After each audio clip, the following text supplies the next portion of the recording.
The additional amount that is now available to the scheme will help a long way in alleviating some of the challenges that we have in some of our tertiary institutions. As we had indicated, the budget of the scheme has increased from 2013. It was in the region of 8.3 billion, and now in 2014 it will be about 9.7 billion rands, and that will go a long way. And I think it's important also to say that this is not money that just comes in because there is now protests. This money has come in as part of the interventions of the department to ensure that there is more money that is available to this scheme and more money that will be able to assist students. When you mention the figures of 8 billion and another billion, it sounds like a lot of money. How much does it cost to fund a student nowadays?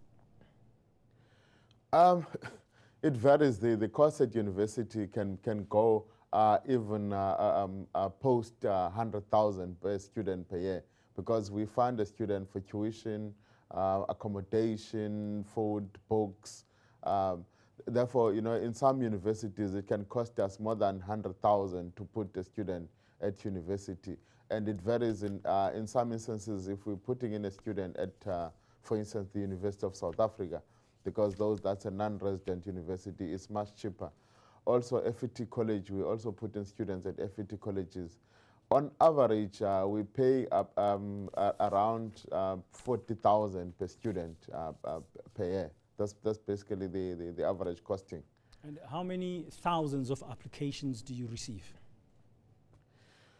The applications are received by the various universities. From the scheme's perspective, we only get a list of approved students to pay for. And how many are those? We pay per annum for about, we're expecting to pay for about 430,000 students this year, which is the 2014 academic year. Now, why did you wait so long for you to try and get extra funds or speak to the government to give the scheme extra funds, knowing that the numbers of students every year is growing, those who are applying to various tertiary institutions as a matric pass rate is improving? And as I've indicated earlier, this is not money that came in as a result of the protest. In fact, the money that the minister was talking about was paid into the scheme in about 2 weeks ago, and the protest started about a week ago. Therefore, you would see that there is not necessarily a correlation between the extra money and the protest. Okay, but the extra money has come in just 2 weeks before.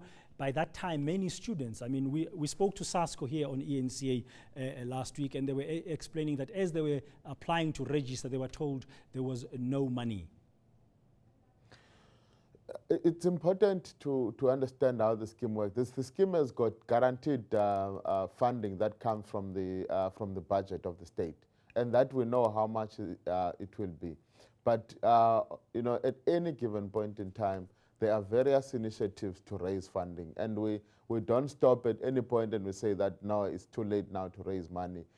Students know that sometimes some of them, they might get money to register and then they don't have a bursary, and then in May they get called that we have found new money, can you come and sign agreement forms? That means throughout the course of the year we raise money, and this money, some of it is raised from other state institutions that might find that they have got access somewhere and they can be able to help more students to study. Do you tell universities, in those cases, do you tell universities, because when I spoke to SASCO, the Secretary General of SASCO said that in some cases students have been funded by yourselves for their first 2 years of university. This year they're going to a third year, and when they went to register, they was told, no, there's no money. Do you communicate with the university to say, we might have funding in May, keep this student?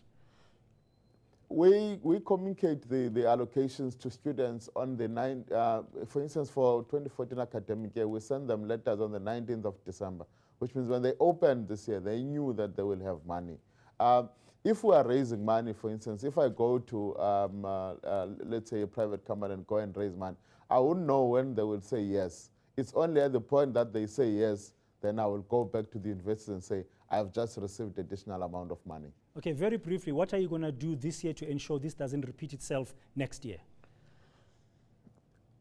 We work within an environment of limited resources. We continuously raise funding to ensure that we fund more students. but we don't issue any guarantees that will fund every student possible that needs financial aid. You deserve to know more. eNCA.com